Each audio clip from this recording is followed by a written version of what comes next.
Hi friends, ಎಲ್ಲರಿಗೂ ನಮಸ್ಕಾರ. ಬನ್ನಿ ಫ್ರೆಂಡ್ಸ್, ನಿನ್ನ ಜೊತೆ ನನ್ನ ಕತೆ ಸೀರಿಯಲಿನ ಇವತ್ತಿನ ಸಂಚಿಕೆ ಏನಾಗ್ತಿದೆ ಅಂತ ನೋಡೋಣ. ಅದಕ್ಕೂ ಮುಂಚೆ ಯಾರೆಲ್ಲ ನನ್ನ ವಿಡಿಯೋ ನೋಡ್ತಾ ಇದ್ದೀರಾ ಅವರೆಲ್ಲ ಪುಟದೊಂದು ಲೈಕ್ ಮಾಡಿ ಹಾಗೆ ಸಬ್ಸ್ಕ್ರೈಬ್ ಮಾಡ್ಕೊಳ್ಳಿ ಫ್ರೆಂಡ್ಸ್. ಬನ್ನಿ ಸ್ಟಾರ್ಟ್ ಮಾಡೋಣ. ಮೊದಲಿಗೆ ಫ್ರೆಂಡ್ಸ್, ಭೂಮಿ ಮನೆಗೆ ಅರ್ಶಿನ ಕುಂಕುಮಕ್ಕೆ ಹೋಗಿ ಬರ್ತೀನಿ ಅಂತ ಹೇಳ್ತಾ ಇರ್ತಾನೆ. ಅವಾಗ ರಮಣ್ ಬಂದು ಹೇಳ್ತಾ ಇರ್ತಾನೆ, ನೀನು ಶಾಸ್ತ್ರೋಕ್ತವಾಗಿ ಪೂಜೆ ಮಾಡಿದ್ಯಾ ಸಂಗೀತ, ನೀನೇನು ಹೋಗೋದು ಬೇಡ ಆಯಿತಾ, ಅಂಥವ್ರ ಮನೆಗೆ ಹೋಗೋದು ನನಗೆ ಇಷ್ಟ ಇಲ್ಲ ಅಂತ ಹೇಳ್ತಾ ಇರ್ತಾನೆ.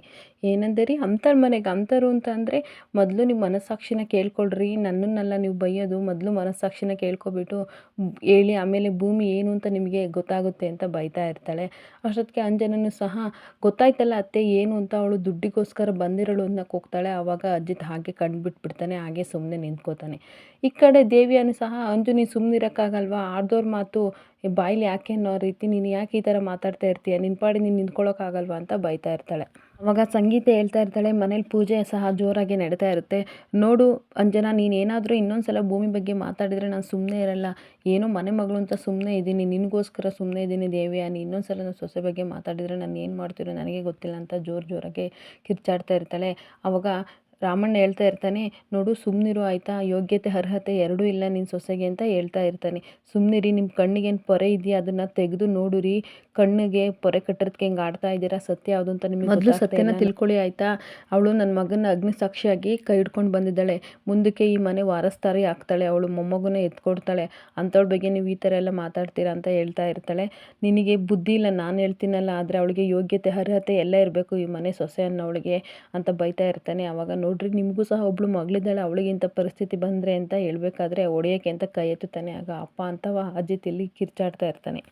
ಅವಾಗ ರಮಣ್ಣ ಹೇಳ್ತಾನೆ, ಸಾರಿ ಸಂಗೀತ ಅಂತ ಹೇಳ್ತಾ ಇರ್ತಾನೆ. ಅವಾಗ ಅಪ್ಪ ನೀನು ಯಾಕಪ್ಪ ಸಾರಿ ಕೇಳ್ತಾ ಇದೆಯಾ, ಈ ಅಮ್ಮ ಒಂದು ಯಾವಾಗಲೂ ಸಹ ನನ್ನ ಸೊಸೆ ಅಂತ ಭೂಮಿನ ವಹಿಸ್ಕೊಂಡು ಯಾವಾಗಲೂ ಸಹ ಬಯಸ್ಕತಿಯಲ್ಲಮ್ಮ, ನಿನಗೇನು ಅನ್ಸಲ್ವಾ, ಅವಳು ನಿರ್ದೋಷಿ ಅಂತ ಪ್ರೂಫ್ ಮಾಡೋಕ್ಕಾಗಲ್ಲ, ಸಾಕ್ಷಿ ಸಮೇತ ಅವಳು ಸಿಗಾಕ್ಬಿಟ್ಟಿದ್ದಾಳೆ, ನೀನು ಅವಳನ್ನ ಬಿಟ್ಬಿಡು ಅಂತ ಹೇಳ್ತಾ ಇರ್ತಾಳೆ. ಅವಾಗ ಅಜಿತು, ಖಂಡಿತ ಅವಳನ್ನ ನಾನು ನಿರ್ದೋಷಿ ಅಂತ ಪ್ರೂಫ್ ಮಾಡೇ ಮಾಡ್ತೀನಿ, ಅದು ಖಂಡಿತ ಆಗುತ್ತೆ, ನನ್ನ ಹತ್ರ ಯಾವುದೇ ರೀತಿಯ ಆಧಾರ ಇಲ್ದೇ ಇರ್ಬೋದು, ಆದರೆ ಖಂಡಿತ ಅವಳನ್ನ ನಿರ್ದೋಷಿ ಅಂತ ನಾನು ಪ್ರೂಫ್ ಸಮೇತ ಮಾಡ್ತೀನಿ ಅಂತ ಹೇಳ್ತಾ ಇರ್ತಾನೆ. ಆಗ ಅಂಜನಾ, ಹೇಗೆ ಮಾಡ್ತೀನಿ, ನಿನ್ನ ಹತ್ರ ಏನು ಸಾಕ್ಷಿ ಇದೆ ಅಂದಾಗ ದೇವ್ರನ್ನ ತೋರಿಸ್ತಾ ಇರ್ತಾನೆ. ದೇವರಿಗೆ ಅಜಿತ್ ಹೇಳ್ತಾ ಇರ್ತಾನೆ, ನೋಡು ನೀನು ಇರೋದೇ ನಿಜ ಆದರೆ ದಯವಿಟ್ಟು ಭೂಮಿನ ನೀನು ನಿರ್ದೋಷಿ ಅಂತ ಪ್ರೂಫ್ ಮಾಡೋಕ್ಕೆ ಹೆಲ್ಪ್ ಮಾಡು ದೇವ್ರೆ, ಹಾಗಾದರೆ ನಿನ್ನನ್ನು ದೇವರು ಅಂತ ನಾನು ನಂಬ್ತೀನಿ ಅಂತ ಹೇಳ್ತಾ ಇರ್ತಾನೆ. ಇನ್ನೊಂದು ಕಡೆ ಭೂಮಿನೂ ಸಹ ದೇವ್ರ ಹತ್ರ ಬೇಡ್ತಾ ಇರ್ತಾಳೆ, ದೇವರೇ ನಾನು ನಿರ್ದೋಷಿ ಅಂತ ಆದಷ್ಟು ಬೇಗ ಪ್ರೂಫ್ ಆಗಂಗೆ ಮಾಡಪ್ಪ, ಸಾಹೇಬರು ಒಬ್ಬರೇ ನನ್ನ ಪರ ನಿಂತಿರೋದು, ಅವರಿಗೆಲ್ಲ ಸಾಕ್ಷಿಯೂ ಸಹ ಸಿಗಂಗೆ ಮಾಡು ದೇವರೇ, ನಿನ್ನನ್ನೇ ನಂಬಿದ್ದೀನಿ ಅಂತ ಕೈ ಮುಗಿತಾ ಇರ್ತಾಳೆ. ಈ ಕಡೆ 101 ಸಲ ಶ್ರೀರಾಮ ಶ್ರೀರಾಮ ಅಂತ ಎಕ್ಸಸೈಸ್ಗೆ ಬರೀತಾ ಇರ್ತಾಳೆ. ದೇವರೇ ಆದಷ್ಟು ಬೇಗ ನಾನು ನಿರ್ದೋಷಿ ಅಂತ ಪ್ರೂಫ್ ಮಾಡಪ್ಪ ದೇವರೇ ಅಂತ ಬೇಡ್ತಾ ಇರ್ತಾಳೆ. ಇನ್ನೊಂದು ಕಡೆ ಅಜಿತ್ ಡ್ಯೂಟಿಗೆ ರೆಡಿಯಾಗಿ ಬರ್ತಾನೆ. ಬಂದುಬಿಟ್ಟು ಭೂಮಿ ಅಂತ ಈಚೆ ಕೂಗ್ತಾ ಇರ್ತಾನೆ. ಆಗ ಭೂಮಿ ಹೊರಗಡೆ ಬಂದು ಮಾತಾಡೋಕ್ಕೆ ಬರ್ತಾಳೆ.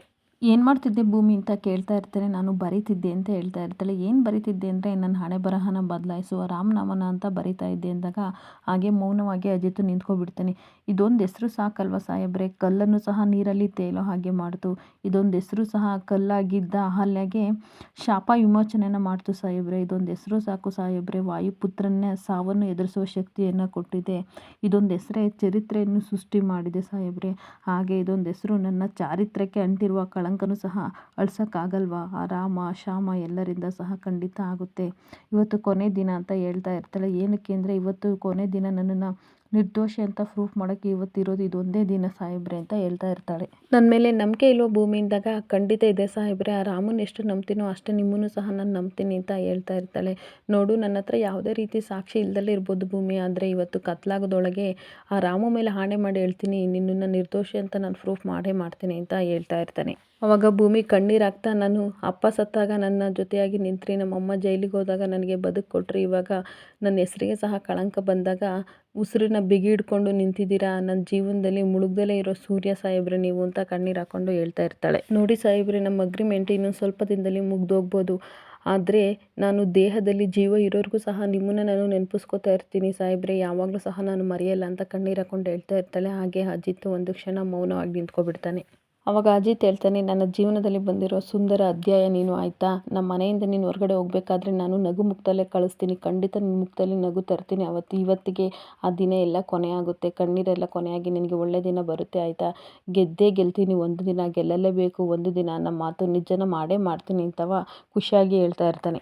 ನೋಡು ಭೂಮಿ, ಇವತ್ತು ನಾನು ನೀನಿಬ್ಬರು ಸಹ ಗೆದ್ದೇ ಗೆಲ್ತೀವಿ, ಆ ರಾಮ ನಮ್ಮ ಜೊತೆ ಇದ್ದಾನೆ ಅಂತ ಹೇಳ್ತಾ ಇರ್ತಾನೆ. ಹೌದು, ಒಳ್ಳೆತನ ಗೆಲ್ಲಬೇಕು ಅಂದರೆ ನೀವು ಗೆದ್ದೇ ಗೆಲ್ಲಬೇಕು ಸಾಹೇಬ್ರೆ, ಆ ದೇವ್ರು ನಿಮಗೆ ಒಳ್ಳೇದು ಮಾಡೇ ಮಾಡ್ತೀನಿ ಅಂತ ಹೇಳ್ತಾ ಇರ್ತಾಳೆ. ಇನ್ನೊಂದು ಕಡೆ ಸಂಗೀತ ಭೂಮಿಗೆ ಕಾಲ್ ಮಾಡ್ತಾಳೆ. ಕಾಲ್ ಮಾಡಿಬಿಟ್ಟು ಅತ್ತೆ ಹೇಳತ್ತೆ ಅಂದಾಗ ನನ್ನನ್ನು ದಯವಿಟ್ಟು ಕ್ಷಮಿಸು, ಫಸ್ಟು ಸಾರಿ ಕೇಳ್ತೀನಿ ಅಂತ ಹೇಳ್ತಾಳೆ. ಯಾಕತ್ತೆ ಅಂದಾಗ ನೀನು ಮಾಡ್ತಿರೋ ಪೂಜೆಗೆ ನಾನು ಬರೋಕ್ಕಾಗಲಿಲ್ಲಮ್ಮ, ಮನೇಲಿ ತುಂಬ ಕೆಲಸ ಇದೆ ಅಂದಾಗ ಸರಿ ಪರವಾಗಿಲ್ಲ ಬಿಡಿ ಅತ್ತೆ ಅಂತ ಹೇಳ್ತಾ ಇರ್ತಾಳೆ.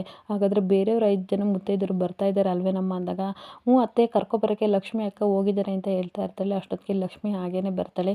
ಏನಾಯ್ತು ಲಕ್ಷ್ಮಿ ಅಕ್ಕ ಅಂತ ಭೂಮಿ ಕೇಳಿದಾಗ ಯಾರೂ ಬರಲಿಲ್ಲ ಭೂಮಿ, ನಾನು ಬರಲ್ಲ, ನಮ್ಮಲ್ಲಿ ಕೆಲಸ ಇದೆ, ಹಬ್ಬ ಇದೆ ಅಂತ ಹೇಳ್ತಾ ಇದ್ದಾರೆ. ಅದರಲ್ಲಿ ಇನ್ನೊಂದಿಬ್ಬರು ನಾವು ಬರೋದೇ ಇಲ್ಲ ಅವಳು ಮಾಡೋ ಪೂಜೆಗೆ ಅಂತ ಮುಖಕ್ಕೆ ಹೊಡೆದ ರೀತಿ ಹೇಳ್ತಾ ಇದ್ದಾರೆ ಅಂತ ಹೇಳಿದಾಗ ಕೇಳ್ಕೊಂಡು ಭೂಮಿ ಸಹ ಬೇಜಾರಾಗ್ತಾಳೆ. ಆ ಕಡೆ ಫೋನಲ್ಲಿರೋ ಸಂಗೀತನೂ ಸಹ ಬೇಜಾರು ಮಾಡ್ಕೋತಾ ಇರ್ತಾಳೆ. ಈ ಕಡೆ ಸಂಗೀತ ದೇವ್ರ ಹತ್ರ ಬಂದು ರಾಮನ ಹತ್ರ ಬೇಡ್ತಾ ಇರ್ತಾಳೆ. ದೇವ್ರೇ ನೀನೇನಪ್ಪ, ನೀನು ಅನಾಥರನ್ನ ನೀನೇ ಅಲ್ವೇನಪ್ಪ ಕಾಪಾಡೋದು, ಅಂಥದ್ರಲ್ಲಿ ಅವಳಿಗೆ ಯಾಕೆ ಇಷ್ಟು ಶಿಕ್ಷೆ ಕೊಡ್ತಾ ಇದೀಯಾ, ದಾರಿ ತೋರೋ ನಾವಿಕನು ನೀನೇ, ಕಾಪಾಡೋ ರಕ್ಷಕನು ನೀನಾಗು ದೇವ್ರೆ, ಅವಳಿಗೆ ಅನ್ಯಾಯ ಮಾಡಬೇಡ ಅಂತ ಕಣ್ಣೀರು ಹಾಕೊಂಡು ಬೇಡ್ಕೊತಾ ಇರ್ತಾಳೆ. ಈ ಕಡೆ ಭೂಮಿ ಒಳಗಡೆ ಬಂದು ರಾಮನಾಮನ ಬರಿತಾ ಇರ್ತಾಳೆ. ಆವಾಗ ಲಕ್ಷ್ಮಿ ಅಕ್ಕ ಕೇಳ್ತಾಳೆ ಏನು ಮಾಡ್ತಿದ್ಯಾ ಭೂಮಿ ಅಂತ ಅಂದಾಗ ಅಕ್ಕ ರಾಮನಾಮ ಬರಿತಾ ಇದ್ದೀನಿ ಅಂದಾಗ ಅಯ್ಯೋ ಗುರುಗಳು ನಿನ್ನನ್ನು ಬರೆಯೋಕ್ಕೆ ಹೇಳಿಲ್ಲಮ್ಮ, ಮುತ್ತೈದರಿಗೆ ಬಾಗ್ನ ಕೊಡೋಕ್ಕೆ ಹೇಳಿದ್ದಾನೆ, ಗುರುಗಳು ಹೇಳಿದ್ದಾರೆ ಅಂತ ಹೇಳ್ತಾ ಇರ್ತಾಳೆ. ಆವಾಗ ಏನು ಮಾಡೋದು ಅಕ್ಕ, ನೀವೇ ಹೇಳಿದ್ರಲ್ಲ ಯಾರೂ ಬರಲ್ಲ ಅಂತವ, ನನಗೆ ಯಾರೂ ಇಲ್ಲ ಅಕ್ಕ, ಆದರೆ ಒಂದಲ್ಲ ಒಂದು ಸಲ ದೇವರು ಒಳ್ಳೇದು ಮಾಡೇ ಮಾಡ್ತಾನೆ ಅಂತ ನಾನು ನಂಬಿದ್ದೀನಿ. ಸಾಹೇಬ್ರು ಎಲ್ಲಿ ಹೋಗ್ತಾರೆ ಅಲ್ಲೆಲ್ಲ ಸಹ ಪ್ರತಿ ಹೆಜ್ಜೆಯಲ್ಲೂ ಸಹ ದೇವರು ಇದ್ದೇ ಇರ್ತಾನೆ.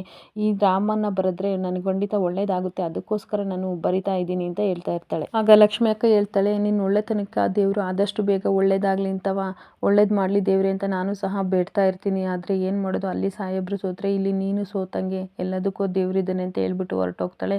ಆವಾಗ ಭೂಮಿ ಶ್ರೀರಾಮ ಶ್ರೀರಾಮ ಅಂತ ಬರಿತಲೇ ಇರ್ತಾಳೆ. ಬರಿತಿರ್ಬೇಕಾದ್ರೆ ಹಳೆದನ್ನೆಲ್ಲವ ಭೂಮಿ ನೆನಪಿಸ್ಕೊಂಡು ಕಣ್ಣೀರು ಹಾಕ್ತಾ ಇರ್ತಾಳೆ.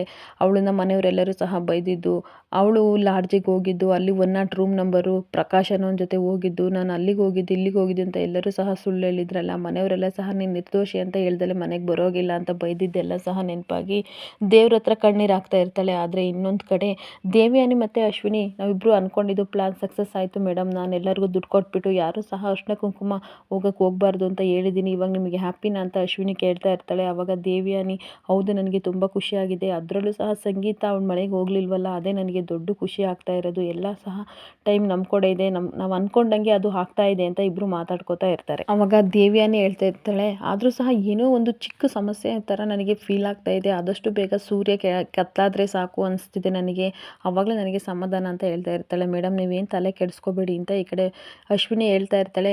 ಆವಾಗ ದೇವಯಾನಿ ಹೇಳ್ತಾಳೆ, ಆ ರಿಸೆಪ್ಷನಿಸ್ಟ್ಗೆ ಬಾಯಿ ಮುಚ್ಚಿದ್ಯಾ ಅಂದಾಗ ಅಯ್ಯೋ ಮೇಡಮ್ ಮೂಟೆಗಟ್ಟಲೆ ಹಣ ಸುರ್ತಿದ್ದೀನಿ, ಅವ್ನು ಯಾವುದೇ ಕಾರಣಕ್ಕೂ ಸಹ ಹೇಳಲ್ಲ, ಇಷ್ಟು ಹಣ ಅವ್ನ ಲೈಫಲ್ಲಿ ಸಹ ನೋಡಿರಲ್ಲ ಅಂತ ಹೇಳ್ತಾ ಇರ್ತಾಳೆ. ಹಾಗಾದರೆ ಕಾಲ್ ಮಾಡಿದೆ ಅಂದಾಗ ದೇವಸ್ಥಾನಕ್ಕೆ ಹೋದಾಗ ಕಾಲ್ ಮಾಡಿದೆ ಮೇಡಮ್, ಹೊಸ ನಂಬರ್ ಅಲ್ವಾ ಅದಕ್ಕೆ ಅವ್ನು ರಿಸೀವ್ ಮಾಡಿಲ್ಲ ಅಷ್ಟೇ ಅಂತ ಮಾತಾಡ್ತಾ ಇರ್ತಾಳೆ. ಆವಾಗ ದೇವೇನಿ ಹೇಳ್ತಾಳೆ, ಇಲ್ಲ ಇನ್ನೊಂದ್ಸಲ ನೀನು ಫೋನ್ ಟ್ರೈ ಮಾಡು ಅಂತ ಹೇಳ್ತಾ ಇರ್ತಾಳೆ. ಸರಿ ಮೇಡಮ್ ನಾನು ಆದಷ್ಟು ಬೇಗ ಕಾಲ್ ಮಾಡಿಬಿಟ್ಟು ನಿಮಗೆ ಇನ್ಫಾರ್ಮೇಷನ್ನ ನಾನು ಕೊಡ್ತೀನಿ ಅಂತ ಹೇಳ್ತಾ ಇರ್ತಾಳೆ.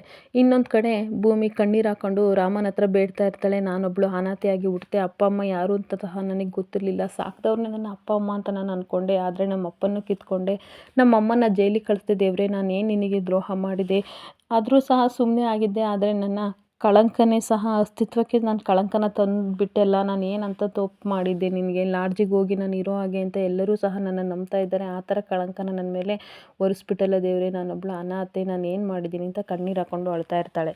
ದೇವ್ರೆ ಅಂತ ಸೀತಾ ಮಾತನೇ ಸಹ ಕಾಡಿಗೆ ಹೋದ್ಲು, ಆದರೆ ಏನು ಮಾಡ್ತೀಯ, ನನಗೆ ಆ ದಾರಿ ಇಲ್ಲ, ನಾನು ಜನಗಳ ಮಧ್ಯೆ ಹುಟ್ಟಿದ್ದೀನಿ, ಜನಗಳ ಮಧ್ಯೆ ನಾನು ಓಡಾಡಬೇಕಾಗುತ್ತೆ, ಎಲ್ಲರೂ ಸಹ ನನ್ನ ದೇಹಕ್ಕೆ ಬೆಲೆ ಕಟ್ಟಿ ಮಾತಾಡ್ತಾರೆ, ನಾನು ಯಾರಿಗೋಸ್ಕರ ಬದುಕಿರಲಿ ದೇವ್ರೆ, ನಾನು ನಿನ್ನ ಹೆಸರನ್ನು ನಾನು ಬರೆದು ಹಾಗೆ ಸತ್ಬಿಡ್ತೀನಿ, ನನ್ನ ಹೆಸರು ಉಳಿಬೇಕು ಅಂತ ಅಂದರೆ, ನನ್ನ ಉಸಿರು ವಾಪಸ್ ಬರಬೇಕು ನನಗೆ ಅಂತ ಅಂದರೆ, ನೀನು ನನ್ನ ನಿರ್ದೋಷಿ ಅಂತ ಪ್ರೂಫ್ ಮಾಡಲೇಬೇಕು ಅಂತ ಕಣ್ಣೀರು ಹಾಕ್ಕೊಂಡು ಬೇಡ್ತಾ ಇರ್ತಾಳೆ. ದೇವ್ರೆ ನಿನ್ನ ಪಾದ ಮುಟ್ಟಿ ನಾನು ಹೇಳ್ತಾ ಇದ್ದೀನಿ, ನನ್ನ ಕಳಂಕ ಕಳಿಬೇಕು ಇವತ್ತು, ಇಲ್ಲ ಅಂತ ಅಂದರೆ ನಾನು ಈ ಭೂಮಿ ಮೇಲೆ ಇರಲ್ಲ ಅಂತವ ಪಾದ ಮುಟ್ಟಿ ಆಣೆ ಮಾಡ್ತಾ ಇರ್ತಾಳೆ. ಹಾಗೆ ದೇವ್ರನ್ನ ನೆನ್ಕೊಂಡು ಶ್ರೀರಾಮ ಶ್ರೀರಾಮ ಅಂತ ಬರಿತಾ ಹಾಗೆ ಅಳ್ತಾ ಕಣ್ಣೀರು ಹಾಕೊಂಡು ಕೂತ್ಕೋತಾಳೆ. ಇಲ್ಲಿಗೆ ಈ ಸಂಚಿಕೆ ಮುಕ್ತಾಯ ಆಗ್ತಿದೆ. ಈ ವಿಡಿಯೋ ಇಷ್ಟ ಆದರೆ ಪುಟ್ಟದೊಂದು ಲೈಕ್ ಮಾಡಿ ಹಾಗೆ ಸಬ್ಸ್ಕ್ರೈಬ್ ಮಾಡ್ಕೊಳ್ಳಿ ಫ್ರೆಂಡ್ಸ್. Thank you.